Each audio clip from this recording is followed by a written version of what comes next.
नमस्कार, आप देख रहे हो वाडला एक्सप्रेस। मैं हूं दीपक बौद्ध। आपको बता दें, इस प्रकार से उत्तर प्रदेश के अंदर खासा उठापटक मची हुई है। इस प्रकार से बताया जा रहा है कि 2023 के चुनाव में लगातार अखिलेश यादव मध्य प्रदेश, राजस्थान और छत्तीसगढ़ में भी उन्होंने चुनाव लड़ाया। तो वहीं बात कर लेते हैं इस बार उत्तर प्रदेश की। उत्तर प्रदेश में समाजवादी पार्टी, बहुजन समाज पार्टी क्या गठबंधन में आएंगी या फिर इस बार गठबंधन में नहीं आएंगी, तो फिर वो कैसे चुनाव लड़ेंगी। लेकिन इससे पहले एक बात और आपको बता दें कि बहुजन समाज पार्टी इस बार फिर एक नए गढ़ की ओर बढ़ती हुई नजर आ रही है। वहीं बात करें इस बार तो समाजवादी पार्टी के राष्ट्रीय सचिव अमर गौतम ने, जो कि राष्ट्रीय सचिव थे समाजवादी बाबा साहब डॉक्टर अंबेडकर वाहिनी के राष्ट्रीय सचिव, जिन्होंने इस्तीफा दे दिया है। इस्तीफा के दौर में अगर बात करें तो किस प्रकार से कहा गया कि समाजवादी पार्टी क्या चला रही है। समाजवादी पार्टी बाबा साहब डॉक्टर अंबेडकर वाहिनी जो समाजवादी पार्टी में चलता है, क्या कुछ रहेगा समाजवादी पार्टी का 2024 के चुनाव में। बने रहिए हमारे साथ। क्या ये अमर गौतम, जो कि अनुसूचित जाति से बिलोंग करते हैं, क्या ये बहुजन समाज पार्टी का दामन थामेंगे या फिर बहुजन समाज पार्टी इनको ले सकती है, क्योंकि ये बाबा साहब डॉक्टर अंबेडकर के नाम से जो वाहिनी चलती है उसके राष्ट्रीय सचिव थे। तो इस बार क्या बहुजन समाज पार्टी में पहुंचकर अपना वर्चस्व बढ़ा पाएंगे। तो बात करते हैं क्या कुछ कहा है उनने। समाजवादी पार्टी के मुखिया अखिलेश यादव के लिए क्या कहा है। आपकी दुश्मनी कबूल, मुझे आपकी दोस्ती से डरता हूं। अनुसूचित जाति का एक व्यक्ति जो कि डॉक्टर अंबेडकर वाहिनी, समाजवादी पार्टी डॉक्टर अंबेडकर वाहिनी का राष्ट्रीय सचिव कहते हैं, अमर गौतम कहते हैं, आपकी दुश्मनी कबूल, मुझे आपकी दोस्ती से डरता हूं।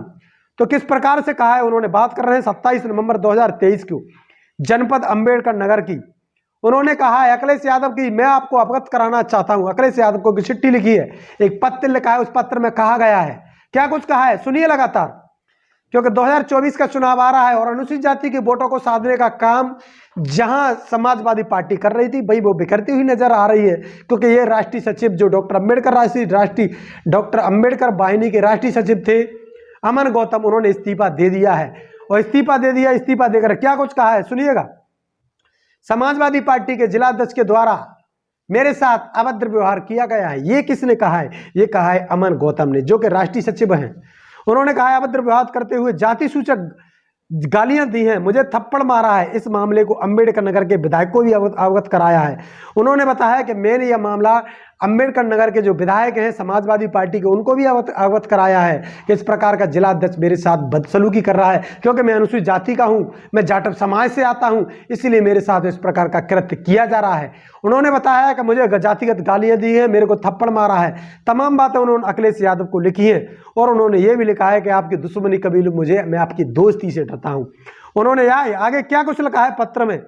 उन्होंने बताया इस मामले की एक तरफा कार्रवाई करते हुए दलित होने के नाते गलत ठहराया, मामला बढ़ाया है, बढ़ता हुआ देखा तो मुझे आपने बुलाया और वही किया जो आपकी सरकार में रहते हुए आप दलितों के साथ करते थे।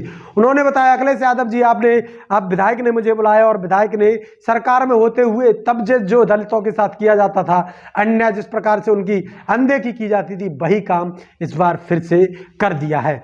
तो वहीं बात कर रहे हैं अखिलेश यादव की सरकार की। तो अखिलेश यादव ने सरकार में क्या कुछ हुआ दलितों के साथ, उन्होंने इस पत्र में लिखा है। उन्होंने एक बात और कही है, आपने अपनी असली चेहरा दिखाया है, पीडीए का नारा देते हो, आपकी सोच और विचारधारा बिल्कुल परे है। उन्होंने कहा जिस प्रकार से समाजवादी पार्टी पीडीए का नारा देती है, दलित को साथ लेकर चलती है, वो इसके परे है, वो दलितों को कतई साथ लेना नहीं चाहती है। तो इस प्रकार की बात है। और तमाम आपको बता दें, माननीय राष्ट्रीय अध्यक्ष जी, आपने उस दिन मुझे मुकदमा दर्ज ना करने के लिए कहा और आपने जिलाध्यक्ष को बचाते हुए नजर आए। एक तरफ ध्यान न देते हुए दलित विरोधी मानसता अपनाया, जिसमें आहत होकर मुकदमा दर्ज करने का फैसला लिया है। उन्होंने ये भी कहा है कि आपने मुझे उस दिन समझा दिया था। अखिलेश यादव से मीटिंग हुई, मीटिंग में कहा गया कोई बात नहीं है, मैं आपके खिलाफ जो आपके साथ षड्यंत्र रच रहा है जिलाध्यक्ष, उसको मैं समझा दूंगा। लेकिन नहीं, फिर भी जातिगत गालियां और तमाम प्रकार का जो सामने आया, तो दलितों के साथ जो अन्याय अत्याचार, इस प्रकार से यादव समाज के जो जिलाध्यक्ष हैं, जो राष्ट्रीय पार्टी है, जो कि एक समाजवादी पार्टी है और उसके राष्ट्रीय सचिव हैं, राष्ट्रीय सचिव हैं अमन गौतम, जो कि समाजवादी पार्टी जो अंबेडकर वाहिनी चलते हैं उसके राष्ट्रीय सचिव हैं अमन गौतम और अमृत गौतम की उन्होंने कहा है कि मेरा दिल से अंदर से जो कष्ट दिया है वो मुझे नहीं सहन किया जा रहा है, तो मैं क्या करूं। इस बार राष्ट्रीय सचिव पद से हटवा दिया और आपने जिला अध्यक्ष के ऊपर कोई कार्रवाई नहीं किए। सब घटना से आहत होकर मैं समाजवादी पार्टी की प्राथमिक सदस्यता से इस्तीफा देता हूं। उन्होंने कहा जिस प्रकार से आपने जिलाध्यक्ष का पद लिया है, अमन गौतम कहते हैं अपने पत्र में कि आपने जिलाध्यक्ष का पद लिया है, मेरी ओर ना ध्यान देते हुए आपने पीडीए का नारा तो देते हो लेकिन दलितों के साथ उसी प्रकार से अन्याय भी करते हो। दलितों की पार्टी में अनदेखी की जा रही है, दलितों के साथ न्याय नहीं होता है और जातिगत भेदभाव भी किया जाता है। तो इस प्रकार से राष्ट्रीय डॉक्टर अंबेडकर वाहिनी समाजवादी पार्टी के राष्ट्रीय सचिव अमन गौतम ने इस्तीफा देकर यह पत्र लिखा। इस पत्र में अपनी जो मन की बात थी उन्होंने राष्ट्रीय अध्यक्ष अखिलेश यादव को कही।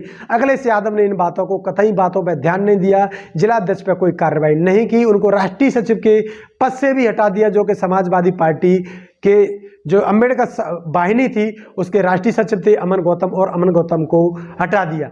क्या अमन गौतम को आप अपनी कमेंट बॉक्स में हमें राय दे सकते हैं, हमें बता सकते हैं क्या अमन गौतम को बहुजन समाज पार्टी ज्वाइन कर लेनी चाहिए?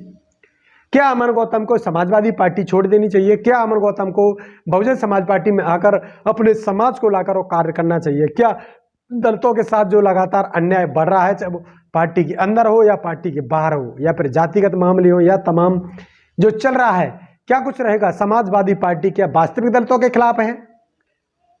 तो अमन गौतम से हम बात करेंगे, अगले वीडियो में हम बात करेंगे अमन गौतम से। अमन गौतम का वीडियो अगर ऑडियो हमारे पास आता है तो हम उनसे बात करने का प्रयास करेंगे कि उनके साथ क्या हुआ है। अंबेडकर वाहिनी के जो राष्ट्रीय सचिव थे अमन गौतम, अंबेडकर नगर के जिलाध्यक्ष ने उनके साथ बदसलूकी की है, उनके साथ जातिगत गालियां दी हैं और उनके खिलाफ राष्ट्रीय अध्यक्ष समाजवादी पार्टी के अखिलेश यादव ने FIR भी नहीं करने दी है। तो इस प्रकार का मामला लगातार सामने आ रहा है। क्या कुछ रहेगा 2024 के चुनाव में? क्या अनुसूचित जाति का जो वोट है वो समाजवादी पार्टी को छोड़ देगा? क्या अनुसूचित जाति में जो पदाधिकारी है क्या समाजवादी पार्टी को छोड़ देंगे? क्या समाजवादी पार्टी अनुसूचित जाति के व्यक्तियों के साथ लगातार इस प्रकार के षड्यंत्र कर रही है? क्या 2023 के चुनाव को उन्होंने 2022 के चुनाव में क्या सबक लिया है? क्योंकि समाजवादी पार्टी का पहले बहुजन समाज पार्टी से इस प्रकार से गठबंधन हुआ 40-40 सीटों पर, और बहुजन समाज पार्टी 10 सीट जीत के आई और समाजवादी पार्टी सिर्फ 5 सीट लेकर आई। तो इस प्रकार से गठबंधन हो सकता है, या गठबंधन के मारे ये किसी प्रकार से दलितों के खिलाफ जो अन्याय की जो चाल चल रही है, क्या समाजवादी पार्टी इस प्रकार के काम कर रही है? तो हम बने हैं आपके साथ। बारडोली एक्सप्रेस के इस वीडियो को ज़्यादा से ज़्यादा शेयर करिए, चैनल को करिए सब्सक्राइब, पेज को करिए फॉलो, क्योंकि 2024 के चुनाव में हम लगातार ग्राउंड रिपोर्टिंग के माध्यम से आप तक लेके आ रहे हैं चुनावी कवरेज में क्या कुछ रहने वाला है। तो लगातार 2024 में हम आपके लिए ये तमाम जो 2023 के चुनाव में जैसे हम लगातार लेकर आए थे बसपा सुप्रीमो बहन मायावती जी की जो रैलियाँ, आकाश आनंद की यात्राएँ, और 2023 के चुनाव से पहले 2022 से हम सक्रिय हुए, 2022 में भी आकाश आनंद की रैलियां हुई, तमाम जो हुए थे फैसले हमने लगातार आपको दिखाए थे। 2023 के चुनाव और 24 के चुनाव की अब आने वाले समय में हम आपको लेकर आ रहे हैं, तो हमारे साथ बने रहिए लगातार। और आप हमें आर्थिक सहयोग भी कर सकते हैं, हमारा जो फोन पे नंबर, गूगल पे नंबर है, इस पर आप हमारे साथ कर सकते हैं। तो 2023 और 24 के चुनाव में आप हमारे साथ बने रहे, 23 के चुनाव में उसके लिए धन्यवाद। आप 24 में भी हमारे साथ बने रहें। चैनल को सब्सक्राइब करिए, पेज को करिए फॉलो, अपने दोस्त यार मित्रों में इस वीडियो को शेयर करिए और अपनी कमेंट बॉक्स में अपनी राय देना ना भूलें। देखते रहिए बारडोली एक्सप्रेस। मैं हूं दीपक बौद्ध, आप सभी का बहुत बहुत धन्यवाद।